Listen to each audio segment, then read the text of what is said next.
With the trade deadline looming, the Dodgers might actually have bullpen help already in the house. Maybe? Cameron Brink returns to the Sparks after 13 months of clout chasing, and a critical skill player has one more shot to play for UCLA football. Good morning. I'm James. And this is your daily dose of sports and snark for the greatest sports city in the world, Los Angeles. This is the Faithful Angelenos Morning Report. It is July 30th, 2025. Welcome back to the Sanctum Sanctorum of LA sports. Do you like being in the know about LA? Well, if you do, clickety-clack the like button. Clickety-clack the subscribe button. There's a notification bell. Hit that. It'll let you know when we drop an update. Sharing is caring. Let people know we exist. And by all means, comment. Now, before we go through the news and notes, a quick look at the scoreboard. Dodgers 5, Cincinnati 4. The Dodgers' magic number slides to 51.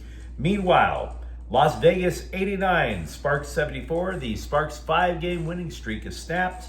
And Mazatlan, well, they tied LAFC 1-1 in Leagues Cup, but the Gunners technically get the win. They outlasted the Black and Gold in penalty kicks. Meanwhile, today, the Dodgers are at Cincinnati again at 4. Dodgers looking for the sweep. So, with all that out of the way, let's get to the news. Before we start talking trade deadline stuff, there's something to let you know for the here and now.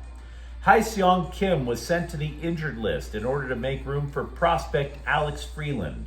Kim has bursitis in his left shoulder. Now, the dude has already played 58 games this year. If you recall, Kim started the season in the minor leagues because they thought he couldn't catch up with major league pitching. The adjustments pretty much worked. Kim was hitting .304. Now, shoulder bursitis can take 2 to 6 weeks to straighten itself out. We'll have more about the Dodger infield in just a moment, by the way. But the trade deadline, it is tomorrow. There are 2 new reports that are coming out. We'll break that down in a moment. By the way, if the Dodgers pull off a blockbuster, we'll post a special update. I'm not sure I buy into one of these 2 hot, steamy, moist rumors. One is that the Dodgers are one of 7 teams that have a man crush on Cleveland outfielder Steven Kwan. Here's why I'm skeptical. 2 Guardians players got caught up in a gambling investigation, and the feds, MLB, they're not done looking. So I will grant you both of those Cleveland players are pitchers. The clubhouse is for the entire team.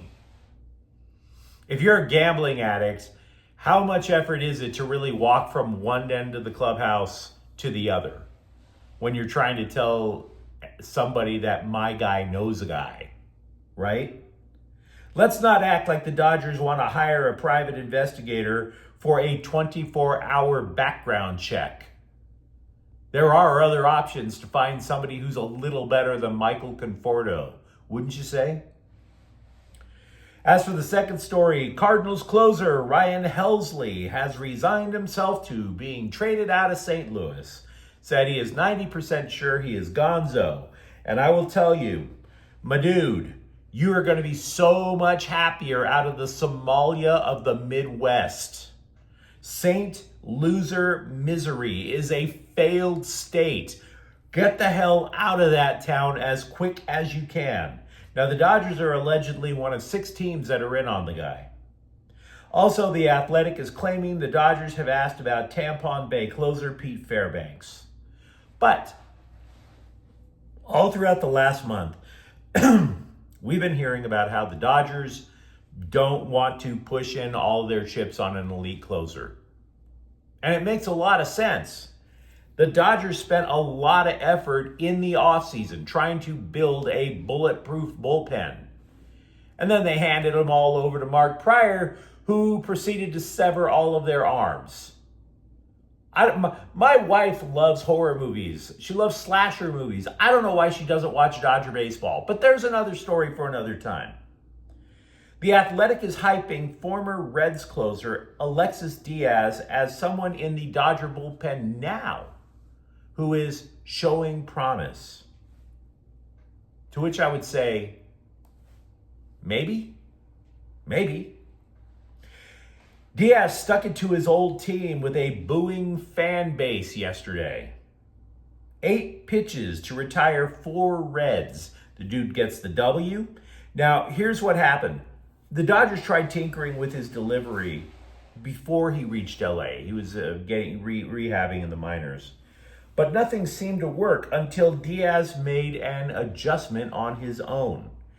Now what he does is he starts with the glove on his front hip, and he generates momentum by pulling it back over his chest. So the Dodgers took that. Then the second adjustment, they lifted his arm angle. Now, nobody is claiming that these 2 adjustments are going to make the guy the next Eric Gagne. But it might explain why they are hesitant to overpay for an elite closer. Andrew Friedman is probably getting night sweats over the idea of busting open the vault of minor league prospects for an elite closer.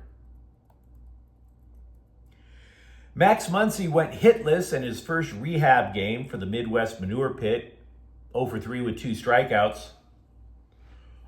I don't think the Dodgers care that much.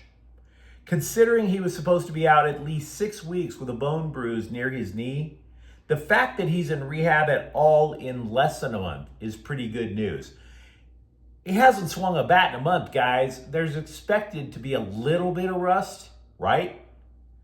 Now, there are reports that Muncy could be activated for the Dodgers' next homestand. That would begin Monday. It's just not a sure thing. So, a lot of Dodger stuff to talk about. Feel free to let me know what you think, of course.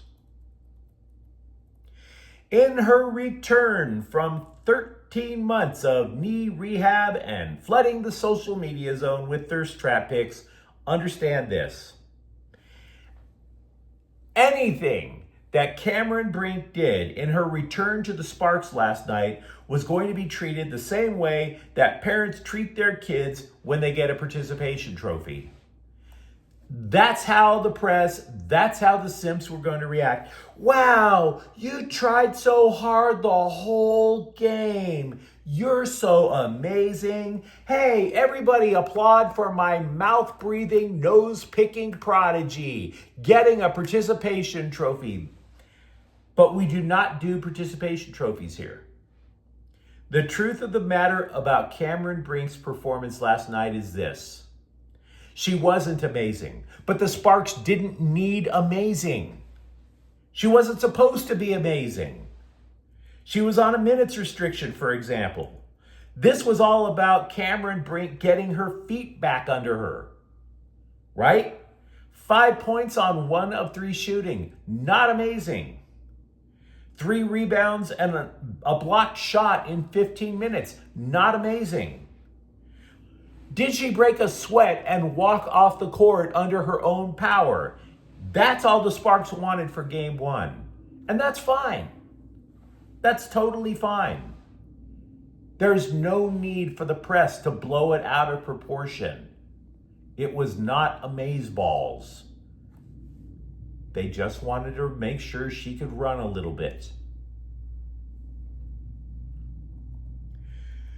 With the rest of the UCLA football team opening training camp today, there is one man on the sideline that they kind of wish could put on the pads. That would be wide receiver Caden Robinson. His request for a temporary restraining order against the NCAA so that he could play, it's been denied. Robinson has sued the NCAA for an extra year that he asserts he is entitled to because he played junior college football. Theoretically, that's not supposed to count against your 4 years of eligibility. At least that's the theory. I'm no lawyer. I'm not going to say this is an open and shut case. Keep in mind, Robinson was a package deal in a transfer portal thing from Appalachian State. He was coming over with quarterback Joey Aguilar. Now, even though Aguilar's off to Tennessee, the Bruins are starved for skill players. They need them. They don't. Did you see the offense last year? Absolute poop show. So Robinson is absolutely needed. Now, the player still has 1 shot in the courts. He has a preliminary injunction hearing scheduled for August 18th. that might wind up being the final decision. Rams coach Sean McVay said that there is in fact a plan to get Matthew Stafford back on the practice field in time for the regular season. So the scribes were like, hey, great, can you fill us in? And he was like, nah. So to try to give a little clarity to that which is opaque, McVay said that the reason he wasn't going to divulge the plan, because if he did, to these mouth-breathing wordsmiths, and there was any deviation to that plan at all of those scribes would run to their little laptops and they would assume Stafford would be in a motorized wheelchair for the rest of his life like Stephen Hawking. Any deviation, oh my God, he'll never walk again. Now, McVay did say Stafford dealt with this issue before. So let's not overblow things. Meanwhile, lots of Chargers news. Former number 3 overall draft pick Trey Lance, who was chased out of Scum Francisco in favor of Brock Purdy and collected a check from Dallas for the past couple of years. He's going to start for the Chargers tomorrow in the Hall of Fame game out in Ohio. Now, this update is not to hype up a false battle for the starting gig. We all know who the starting quarterback for the Bolts is. This is not even shaping up as a job battle for the top backup. That's Taylor Heineke's job. He ain't playing Thursday either, by the way. It's simply to find out if the Bolts have sufficiently moved on from Easton Stick, which I have to admit is a wee bit interesting considering both Stick and Lance played for North Dakota State back in the day. And by the way, side note, I don't want to hear anybody talking crap about USC quarterbacks in the NFL anymore when you had those same scribes, those same brilliant analysts claiming that North Dakota State was like a hidden diamond mine for quarterbacks. You're trying to tell, I didn't tell anybody that Mark Sanchez or Matt Barkley was a surefire Hall of Famer. Go back and check the receipts on what we heard about Trey Lance. I don't know what they were saying about Easton Stick, but oh yeah, North Dakota State, they're diamonds in the rough out there. Anyway, this is about the third quarterback on the depth chart. It's Lance versus DJ Uiagalelei. I'll never pronounce his name. Uiagalelei. My apologies, Mr. Uiagalelei. They are battling to see who's the third quarterback on the roster.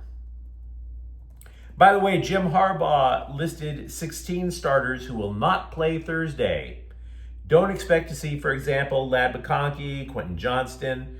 By the way, don't expect to see Lance out there for the whole game either. The Chargers held their last practice prior to the Hall of Fame game yesterday. 6 drop passes. 6. So Lance is going to be up against it to try to prove something. Now, if you're looking for anything in particular to show where the Chargers are in terms of developing players, I would suggest looking at Zion Johnson to see if he can play center in game action. Brad Bozeman isn't even playing. So like I said, if you're looking to see if there's progress, look to the middle of the offensive line. By the way, the Bolts did add a wide receiver yesterday, just not the ones that the fans were chanting for last week. Sorry, Keenan, I should say. So many receivers on that roster, none of them have hands. Anyway, Jaquay Jackson was cut by the Patriots after not playing in a game in his rookie year during the injury. So this is not exactly finding a starter. I'm not sure I buy into this, but JJ Redick says that there is a plan to make Bronny James a rotational player. Redick said it is a matter of cardio fitness. But before the Lakers invest in some Tybo DVDs, you do realize Bronny James had cardiac arrest 2 years ago, right? Are we really sure that we want to stress test his ticker that much? Now, the idea that Reddick has, if James's heart complies, is to turn the dude into a TJ McConnell clone. McConnell's only 6'1". Bronny James pretty short too. But his energy on both ends of the court off the bench helped spark a playoff run for Indiana last year. Angel City defender Ali Riley has been removed from the season-ending injury list, which makes you wonder why it's called a season-ending injury list, but I digress. She is one of 8 remaining players from the inaugural Angel City roster way back in 2022. Yes, I remember being an Angel City fan when I was yay tall. 'Twas a much more innocent time then. We don't know when she's actually going to play, by the way. And the Clippers have waved forward Patrick Baldwin because he apparently doesn't fit into their plans.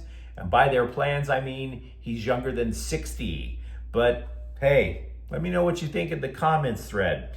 Talk to me, for example, about the Dodgers bullpen approaching tomorrow's trade deadline. And for that matter, were you so inspired by Cameron Brink you just couldn't wait to start liking all her picks? And if you enjoyed the content, don't forget to subscribe to Faithful Angelenos. We're talking LA sports every single day here. Thanks for watching. I'm James, and we'll be back tomorrow. Faithful Angelenos is a Kian Corte El Queso production. Take care.